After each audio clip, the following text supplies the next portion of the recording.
Hello, this is Brian. Today is Saturday, December 4th, 2021.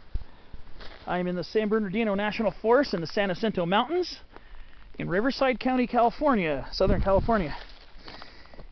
Today, it's time for a spotlight on shrubs. Today's episode focuses on one that I've been wanting to do for a long time. I've pointed out in a couple of my videos here and there, but I don't get out by these guys very much. Here's our focus for today. Adenostoma sparsifolium, Red Shanks, aka Red Shank and aka Ribbonwood. So Red Shanks is a large to very large evergreen shrub, sometimes reaching small tree proportions, actually quite often reaching small tree proportions. It is a member of the rose family, the Rosaceae. Again, up to an extremely large shrub, sometimes forming the size of a small tree. So, you notice the genus name Adenostoma.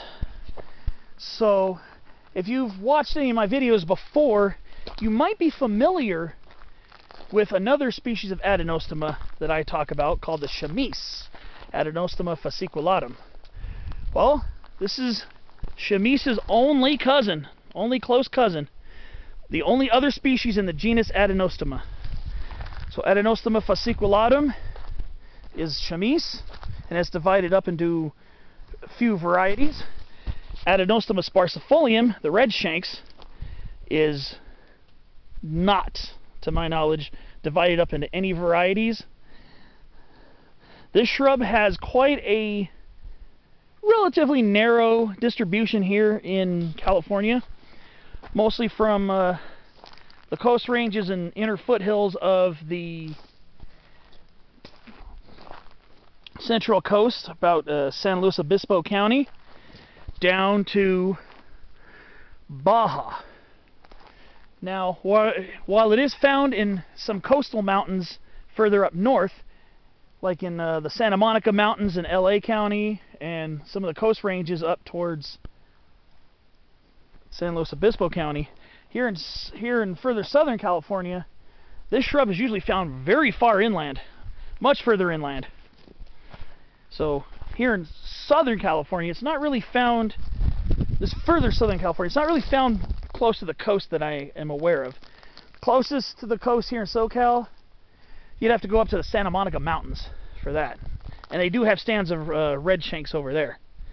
So, what is the deal? Why we call Red Shanks? Why do we call it Red Shank, or why do we call it Ribbonwood? Look at the trunks. Look at the shreddy bark on that. Reddish brown, Red Shanks. Ribbony flakes, ribbony shreds, Ribbonwood. So this shrub is a fairly scattered member of the chaparral community, in which we are right now. We're about an elevation of 5,500 feet above sea level here. It is found as low as a little below 2,000 feet in some foothill communities, and it is found higher than 6,500 feet, especially here in the San Jacintos. If you go up and over this peak here, Pyramid Peak, and you go past Pine Mountain and over towards Lion Peak, you'll see a small stand of Red Shanks at about 6,700 feet above sea level over there. So it does have quite a wide elevational range. The thing about it is it's quite the hardy denizen of the chaparral. Like I say, here in Southern California, you're going to find it in interior chaparral, not so much coastal chaparral as you would further up in LA and Ventura counties in the Santa Monicas. But further south, we're pretty far inland. We're in the lower portion of the San Jacinto Mountains right now. We're along the Cedar Spring Trail, and down here is a really nice stand of them. You can see they can get quite tall. They have been known to exceed 20 feet in height on occasion. So what other salient features do we have on Red Shanks? Red Shanks is my preferred name for the plant. Well, one thing is it has very tiny leaves, very fine foliage, so sometimes it looks like it might have a delicate appearance. And it's because the foliage is really small. Unlike Chamise, Chamise has its leaves bundled along the twigs. Red Shanks does not. Their leaves are singular. They're mostly linear, kind of like really soft pine needles, very soft. So it's a very soft texture. Occasionally you'll see some leaves that get some lobes on them.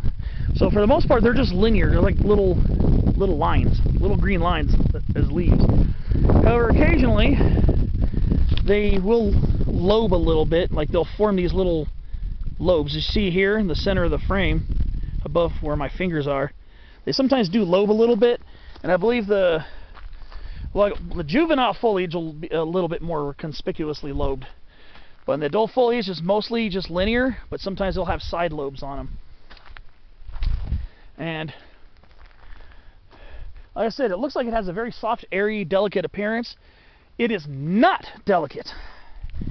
It is a very hardy plant, able to withstand very hot temperatures well above 100 degrees, temperatures well below freezing, especially the higher portions of its elevational range. It can tolerate really dry conditions because it is quite arid out here in spots. It's quite arid. You can see here, especially on these south-facing slopes. Once you get above 6,000 feet, you're almost always just going to see them on south-facing slopes. Occasionally mixed in with common Chamise. And they do mix in with Chamise at the lower elevations as well. They do mix in with it because they both intergrade. I do not know about any hybridization. I haven't heard of any hybridization because they are quite closely related species. So I really can't say much to that effect. But like Chamise, they'll have these little clusters of white flowers. Little clusters. The clusters are not nearly as dense as they are on the Chamise. They come in these little panicles. In fact, this one actually still has a few flowers left on it. Hopefully I can get in close because the flowers are even smaller than common Chamise. This is going to be very hard to see on the camera, but you see where my index finger is? Those are little flowers. It's a little cluster of flowers. So they're white, and they can create quite a scene when these plants are in full bloom, which is usually late in summer and early fall. But you can see they're like a lot of rose family members. They're 5-petaled, but these are very small, even smaller than Chamise.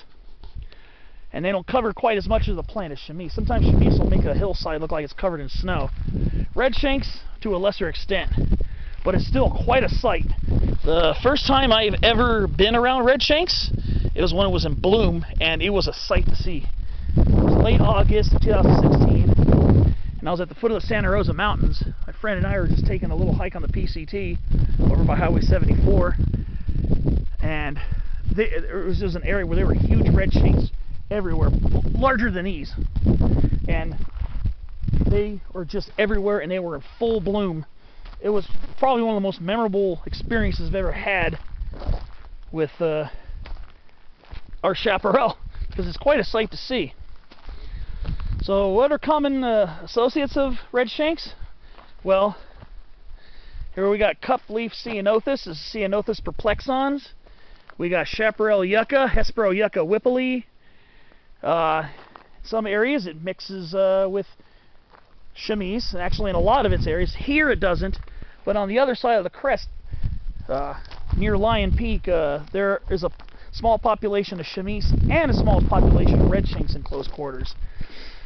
And other guys like hollyleaf redberry, scrub oak, we got scrub oak here, silk tassel, birchleaf mountain mahogany, canyon live oak, southern coast live oak,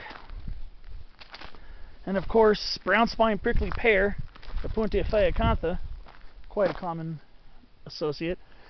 And then sometimes it mixes in with single-leaf pinion, Pinus monophylla, Pinus quadrifolia, the Perry pinion. So you do get quite a bit of mixing. So I'm on my way back to the car after a hike up to the Desert Divide, which is this southern portion of the San Jacintos. So now I'm on my way back. I'm just gonna see. You can see this hillside here, covered in those large red shanks. From a distance, except for the fine foliage, you might find this kind of funny, especially if you're, you know, hip to plants. They kind of remind me, sometimes from a distance, they kind of remind me of a mallee, M-A-L-L-E-E, which is a term for a shrubby eucalypt, like a eucalyptus, corymbia, or angophora in shrub form, like a eucalyptus tree in shrub form, basically. They kind of have similar profiles to that. So they kind of sometimes remind me of eucalyptus. The leaves are nothing like eucalyptus, obviously, so we can scratch that if we're trying to make that connection, which we're not. So they just the growth form kind of reminds me of a shrubby eucalypt. Okay, and here's common chamise. So here we go. As you can see here, common chamise. You can see the leaves are bundled along the stem. This is Adenostoma fasciculatum, variety fasciculatum, which will be found quite a bit with red shanks, where red shanks is. So this is how you can kind of tell them apart. The chamise also gets shreddy bark, but it's darker grayish brown. When the stems are much more mature, they get a shreddy bark as well. So, all right. One other thing I want to mention about red shanks, and it's kind of similar to chamise, they're seeds. Now, I told you the flowers are much denser on common chamise when they're in bloom, usually. And chamise usually blooms earlier than red shanks. Sometimes later chamise will coincide with earlier red shanks. And they also get these panicles of white flowers, but the flowers are a little bit larger, more densely packed on the bushes for chamise. And then after the flowers fall off, the seeds, you develop these little crumbly seeds that kind of make the bushes look a little brown. And red shanks is quite similar. So there's not a lot of seed action on the red shanks for some reason, but it is kind of similar, kind of like this a little bit, maybe a little bit lighter colored. And it, just like with chamise, if like you stroke a seed cluster with your hand, the seed cluster will crumble to the palm of your hand. So, red shanks, Adenostoma sparsifolium, is honestly one of the most unusual shrubs here in the chaparral, and it's quite a sight to see, especially when they get large. I find them to be intoxicatingly beautiful. Of course, I say that about everything, but we're going to come by a few more red shanks here before I get to the paved portion of Morris Ranch Road, which shouldn't be very much longer. So here we are. Here's chamise, usually a darker green, grayish, brownish, grayish bark that shreds as well. Smaller profile. Chamise is usually much smaller. This is actually a fairly typical chamise right here, even though I've seen them up to about 8-10 feet tall on occasion. And chamise is much more densely foliated than red shanks. So one thing is you get the red shanks, lighter green, shreddy red bark, much larger stature, and also much less densely foliated. There's very little foliage in the inner branches. Most of the foliage is out at the top, at the tip. That's kind of why I was making a slight comparison to eucalyptus, because a lot of eucalyptus trees look like that as well. But like I said, eucalyptus and red shanks are two very different plants, not even related. Eucalyptus, angophora, and corymbia are in the myrtle family, the Rosaceae, and these are in the rose family, the Rosaceae. So on my way, finishing off this trail, I'm going to try to see if I can see a seed cluster so I can at least give you a little something to contrast with the chamise. They didn't really produce a lot of seed this year. And they usually don't produce quite as much as chamise. Chamise seems to be a much more heavily producing shrub.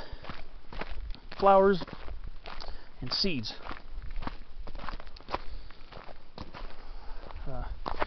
Let's see if I can get lucky on the way back. Nearly at the bottom of the trail. I want to finish this off. Here we go.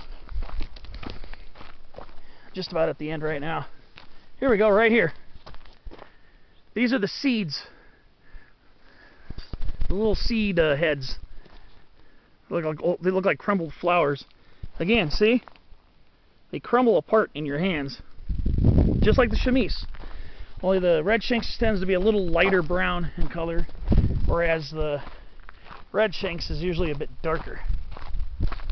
So that's basically going to do it for my spotlight on red shanks. Again, this is Adenostoma sparsifolium. An awesome piece of our Southern California chaparral heritage. Awesome shrub.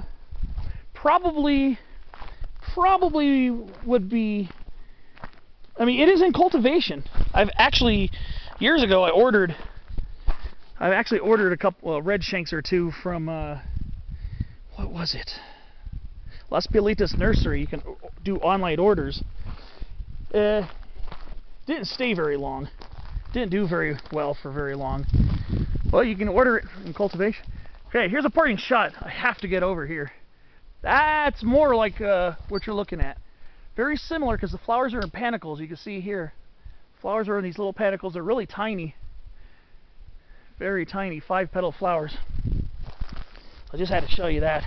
Sometimes they flower quite a bit later. We're in December right now. But that's going to wrap it up.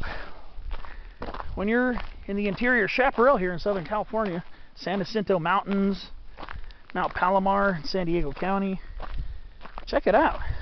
It's Red Shank's Adenostoma sparsifolium. Beautiful member of our chaparral, and quite a treat to see while hiking. There you go. Beautiful red shanks. Thanks for watching my spotlight video, and I'll see you on another episode. Thanks for watching.